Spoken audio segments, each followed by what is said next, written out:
আসসালামু আলাইকুম viewers, Adobe ইলাস্ট্রেটরের সাহায্যে আজকে আমি লোগো ডিজাইন করে দেখাবো। যার জন্য আমি ফাইল এই অপশনটাতে ক্লিক করে নিউতে ক্লিক করব। দেন এখানে একটা ইন্টারফেস চলে আসবে। সেখান থেকে আমি উইডথ 4.5 এবং হাইট 3.5 দিব এবং RGB রেখে এখানে ওকে বাটনটিতে ক্লিক করব। দেন এখানে একটি হোয়াইট কালারের ইন্টারফেস চলে আসবে। তারপর আমি রেক্টেঙ্গুলার টুল এই অপশনটা থেকে সার্কেল অপশনটাতে ক্লিক করব।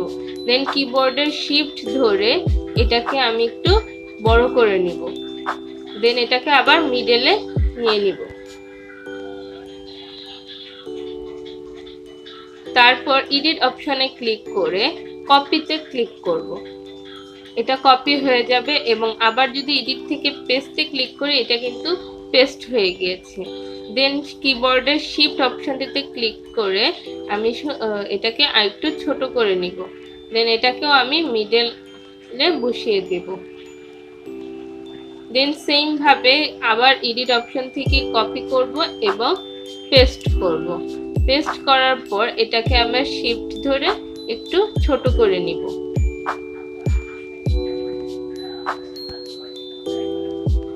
এটাকে আমি একটু মিডলে বসিয়ে দিয়েছি।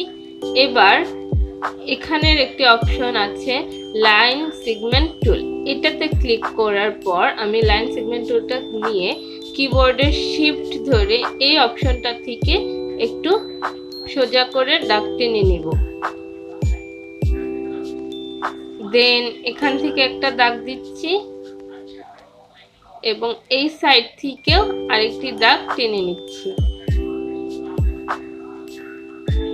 তারপর সিলেকশন টুলটা ক্লিক করে পুরোটাকে সিলেক্ট করে নিচ্ছি। এবার উইন্ডো বাটনে ক্লিক করে এখান থেকে পাথ ফাইন্ডারটা ক্লিক করব। দেন এখানে ডিভাইড অপশন আসবে। এই ডিভাইড অপশনটাতে ক্লিক করলে এটা কিন্তু চারপাশ থেকে ডিভাইড হয়ে যাবে। দেখতেই পাচ্ছেন এটি সুন্দর করে চারপাশ থেকে ডিভাইড হয়ে গেছে। এবার এটাকে আনগ্রুপ করব। আনগ্রুপ করার পর আমরা এই দিকের লাইন প্রিন্ট বাকেট এই অপশনটাতে ক্লিক করব। এখানে ক্লিক করার পর আমরা এটাকে মাউসটি যেই অংশে ধরবো সেটা কিন্তু কালার করতে পারবো। এবার এখানে ডাবল ক্লিক করার পর কালারের সেকশনটি চলে আসবে। এখান থেকে প্রথমে আমি রেড কালারটা সিলেক্ট করব। দেন এখানে ওকে বাটনটাতে ক্লিক করে যদি আমি এই অপশনটাতে ধরি দেখতে পাচ্ছেন এই অংশটি কিন্তু রেড কালার হয়ে গেছে। এবার আবার এটাকে ডাবল ক্লিক করে এখান থেকে আমি ইয়েলো কালারটা সিলেক্ট করে নিব।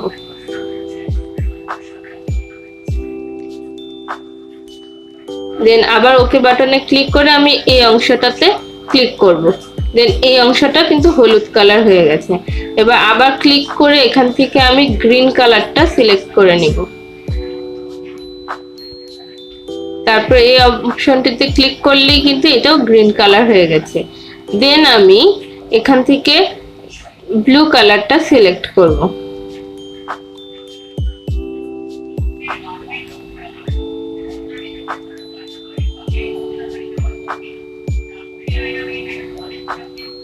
এবার মিডলে এই অপশনটাতে ক্লিক করলে এটাও ব্লু কালারের হয়ে গেছে। এবার আমি পুরোটাকে কপি করে এটার আউটলাইন অর্থাৎ স্ট্রোকটা কমিয়ে নেব। তার জন্য আমি এখান থেকে এই অপশনটা থেকে 0 করে নিয়েছি। দেখতে পাচ্ছেন চারপাশ থেকে কিন্তু কালো কালার বোল্ড অপশনটা চলে গিয়েছে। এবার আমি আপনাদের এটাকে 3D মোশন নিয়ে কিভাবে নেবেন সেটি দেখাবো। তার জন্য ইফেক্টে যেয়ে এখানে 3D এই অপশনটা থেকে এই অপশনটাতে ক্লিক করব। দেন এখানে আমি একটু এডিট করে নেব। এখানে -80টাকে আমি -20 করে দিয়েছি এবং প্রিভিউতে ক্লিক করলেই দেখতে পাচ্ছেন এটা কিন্তু ঠিক এরকম দেখাবে। এবার ওকে বাটনতে একটু ক্লিক করলেই দেখতে পাচ্ছেন এটা কিন্তু 3D মোডে চলে এসেছে। এবার একটি রেক্টেঙ্গুলার টুল ক্লিক করে আমি পুরো পেজটাকে চারকোনা শেপে দিয়ে দিচ্ছি। এবার এখান থেকে একটা কালার নিয়েছি, এই কালারটা আমি সিলেক্ট করেছি। এবার এটাকে আমি ব্যাকে পাঠিয়ে দেব। তার জন্য এই অপশনটাতে ক্লিক করে অ্যারেঞ্জ থেকে সেন্ড টু ব্যাক এই অপশনটাতে ক্লিক করব। এই ব্যাকগ্রাউন্ডটা কিন্তু পিছনে চলে গেছে এবং লোগোটা সামনে চলে এসেছে। এবার আপনারা এটাকে কিভাবে ইমেজে কনভার্ট করবেন, তার জন্য আপনারা এই পুরো ফাইলটাকে আমরা ইমেজে নেওয়ার জন্য এখান থেকে ফাইলে যাব এবং এক্সপোর্টে ক্লিক করব। এক্সপোর্ট অপশনটাতে ক্লিক করার পর এখানে আমার সেভ অপশনে রয়েছে, এখান থেকে আমি এই ইমেজের নামটা চেঞ্জ করে দিচ্ছি। এখানে আমি রাখছি ইমেজ,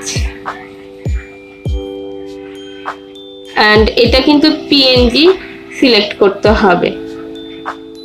যেহেতু আমি পিএনজি ফাইলটাতে সেভ করতে চাই, তাই নিচে এই সেভ অ্যাজ টাইপটা পিএনজি আকারে রাখবো। এবার দেখতে পাচ্ছেন এখানে রেজুলেশন আমি হাই রাখবো এবং এখান থেকে আপনি টাইপ এটাও আমি সেমই রাখবো, আমি কিছু চেঞ্জ করব না। আর এখানে ট্রান্সপারেন্ট রাখবো ব্যাকগ্রাউন্ডটি। এবার ওকে বাটনটাতে ক্লিক করে দিব। এবার আমরা এটা দেখব এটা কেমন হয়েছে। তার জন্য আমি এখানে চলে গিয়ে পিকচার অপশনটাতে ক্লিক করছি এবং এখান থেকে দেখতে পাচ্ছেন আমার এই পিকচারটা কিন্তু খুব সুন্দরভাবে হয়ে গেছে। এভাবে আপনারা খুব সহজে একটি লোগো ডিজাইন করতে পারবেন এবং সুন্দর সুন্দর ডিজাইন করে 3D মোডে আপনারা ক্রোম ডিজাইনার লোগোটি বানাতে পারবেন। তো ভিডিওটি ভালো লাগলে অবশ্যই লাইক, কমেন্ট ও শেয়ার করে দিবেন। ধন্যবাদ সবাইকে।